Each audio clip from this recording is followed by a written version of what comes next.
Hello, my fellow druids. You've probably heard a lot of discourse about the druid class being the worst early game class and being the slowest class, which is true if you are going to be a spellcasting style druid. I tested a lot of different druid builds on the server slam, and I found a shape-shifting druid build that I used that was so much fun, and I felt I had no issues keeping up with the other classes, and I felt very, very, very powerful on this class in the early game. Now, I did try all the spellcasting builds, and I tried a couple different variations of like a companion style build, and all those did feel pretty weak. So the goal for me in this video is to show you guys a fun early game build. This isn't fully min-maxed, optimized, and get deep into the weeds. This is just the build that I ran, and I had a lot of fun doing it. So let's get into it. Now, this is going to be a shred-based build, which is your, your core ability over here. It is going to be a shred-based build, but we'll go in order from the top. This is kind of like a one-shot crit style build that we're going to be making here. Okay, so in the first branch of the tree, and we're going to stay on theme with being kind of like a werewolf style, right? So first off, we're going to take Claw, obviously. This is a werewolf-based build. We're going to take Claw, and whenever you're doing this skill tree, if you haven't played on Server Slam, you want to unlock your abilities as you go. Kind of like what I mean is we don't want to sit here and maximize, like put everything into these points if we don't have to. As soon as we can get to the shred, we'll start using the shred. We want to get all of our abilities online as early as possible, and then we'll do our augmentations later is kind of how I did it, and I think it's kind of the best way to go. But I'll just go through each of them in order, but just know that when you're actually leveling throughout the game, you might not like take all of your points here. You might not put 5 points in shred before going down here. You know what I'm saying? All right, so we're going to take Claw. That is your shapeshifting werewolf, and you will deal extra damage. It's a melee ability. And then the augmentations right here that we can add. Claw attack speed. I really like this one. Your attack speed is increased by 10% whenever you're using basically your auto attack. And then I like the 10% chance to attack twice. Now, this poison variation where you apply 10% poison damage over 6 seconds is very strong. And there's definitely a poison style werewolf build that you can do, but that's just not the one that we're building. But I do think if you want to go to the poison style, it can be very strong. But we'll do the 10% chance to attack twice because we are going to kind of index into crit and kind of try to be one-shotty style. So if we can get the chance to attack twice, maybe we didn't one-shot whenever we do our shred, we attack again, it can be very nice. Because we'll be weaving in our regular attacks in with our shreds as we're playing the game, just kind of how it plays out. All right, next we're going to come down here to our second branch of the tree, and we will be taking Shred for our core ability. That is where you shapeshift into a werewolf, and you perform a trio of combo attacks. Your first attack dashes towards the target, and you deal 35% damage, which is so much fun. That helps you dash around the map as you're playing. It makes you feel very, very, very, very mobile. So we'll be taking Shred there, and this is the first skill that once we get to all of our abilities online, we'll go back and we'll index a lot of points into to get to our deeper branches in the tree. This is where we want to be investing our points. Next, we are going to take Enhanced Shred. Shred gains 30% attack speed and heals 1% of your maximum life if an enemy is struck. Something that's really cool about this build that I kind of made here as well is with this build, with this ability and an ability we're going to be taking later, you really don't have to rely on potions that much. Sorry, I gotta stay hydrated, guys. You don't have to rely on potions that much. You can actually heal a lot just through your base ability. So it's a very like solo style build as well. I usually play these games pretty much solo. And then the next branch of the tree is Shred's second and third attacks also perform a dash. So you can be dashing all over the place. In addition, Shred's critical strike damage is increased by 20%. And that is going to be very, very, very important. It says times 20%. This is going to be very important to our build with some other augmentations we're going to be taking later. Additionally, there is the poison right here. So Shred's third combo attack is larger and applies additional 51% poisoning damage over 5 seconds. So again, if you want to go that poison variation, there are some sections for you to take these. And I think the poison style build is really good against bosses and elites. But the build we're trying to make is kind of like you're going throughout the world and you're just one-shotting, dashing through mobs, which I think is very fun. Cool. So those are the augmentations we'll take down there.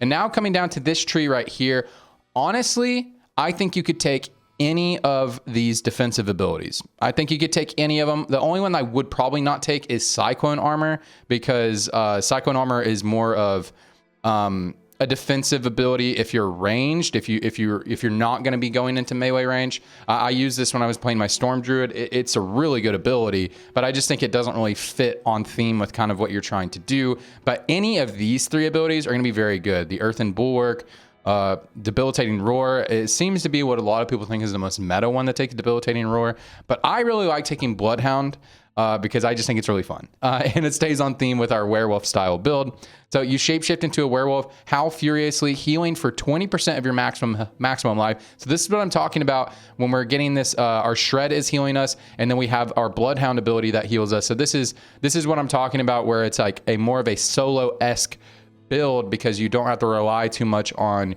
your potions. You can be out in the world just healing yourself and spamming this Blood Howl, because some of the other abilities we're going to be taking here. So kills reduce cooldown of Blood Howl by 1 second. So if we are dashing through mobs, one-shotting it with our crit, and we're going to have some other crit augmentations down here, one-shotting with our crit, then we can just keep on using Blood Howl. So as we're taking damage, dashing through the mobs, we'll have Blood Howl just coming off cooldown all the time. We'll be able to use it like crazy. Now, after this, you can honestly take either of these, and just kind of depends on what the rest of your gear you have. You know, if you're running low on spirit, you can take this one. Blood Howl also regenerates 20 spirit. This can be very good because, again, if we are constantly resetting and using Blood Howl off cooldown, then this can be very good to keep your spirit up high. So just consider taking this one. But if you want to maximize your damage, Blood Howl also increases your attack speed by 15% for 4 seconds. But really, I think both are very viable and are somewhat gear dependent. If you don't have gear that increases your spirit, then Blood Howl also generates 20 spirit, can be very good for you. Okay, now in our companion abilities, we're going to be taking 2 companion abilities. We are going to be taking our wolves and our poison creeper. I think the poison creeper is the single most broken ability for the druid in the early game. This ability is so strong. So let's talk about that. So your passive, you have a poison creeper that periodically emerges from the ground every 7 seconds and applies poisoning damage over 6 seconds to the enemy in the area. The active, vine strangle all surrounding enemies, immobilizing them for 2 seconds and poisoning for 90% damage over 2 seconds. So the way this kind of plays out when you're playing the game is I like to dash in with my shred into the middle of a lot of mobs, drop my poison creeper on the ground. It makes all the mobs super low, and then I can just shred through the rest of everybody and then move on to the next mobs and do the same thing again once this is off cooldown. So this ability is so good whenever you are trying to do the one-shot shred, you're critting, that sort of thing.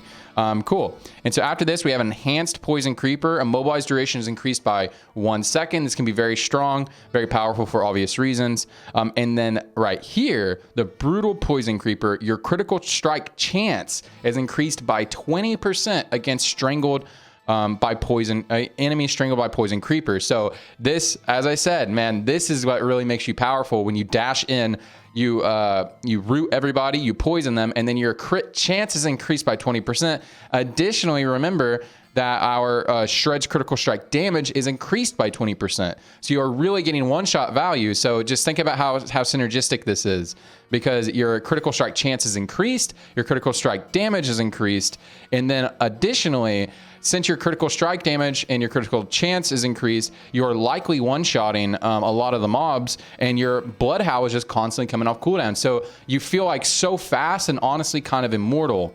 And again, if you're having issues keeping up your spirit is gating you from kind of moving through the mobs really fast as you're one-shotting them, then you take Blood Howl also generates spirit instead of the additional damage right here. Can be a very powerful combo.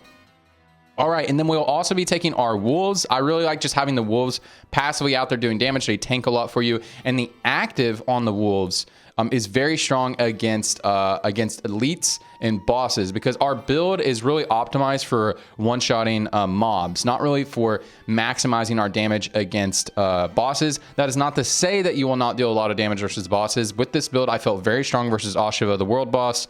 Whenever we were playing, I felt like a very strong contributor in the fight. Blizzard, please add recaps at the end of the world boss fights. That will be very good.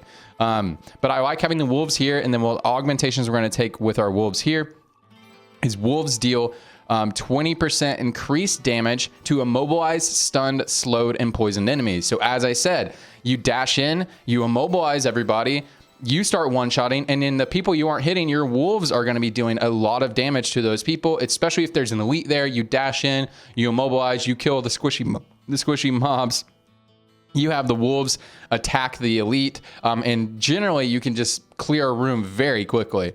And then additionally, when you critically strike, guys, again, we're indexing our critical strike here. When you critically strike, your wolves gain 20% attack speed for 3 seconds. So you guys can see how all these things are layering on top of each other. You dash in, you root, your wolves deal increased damage, you have increased critical strike chance, you have increased critical strike damage, you crit, you start critting, you start one-shotting, your wolves jump on the elite, your wolves are doing extra damage because you're critting. You can already see what's going on. You take a little bit of damage, you blood howl, you reset your blood howl off of getting your damage. You can see how this build is very quick and very fun. And then when we come down here, now you have a couple options. I personally really liked taking Trample. I took Trample because Rabies was bugged on Server Slam. It didn't work on elites and on bosses. So that's not good.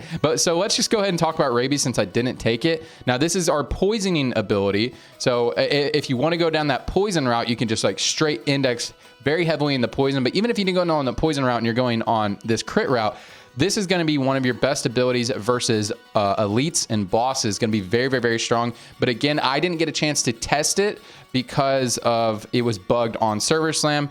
So I don't really have a lot of insight on some of these, some more stuff right here. But I think this can be very good if you want to go down the poison variation. Also can be very good if you're doing the crit variation like we're building today.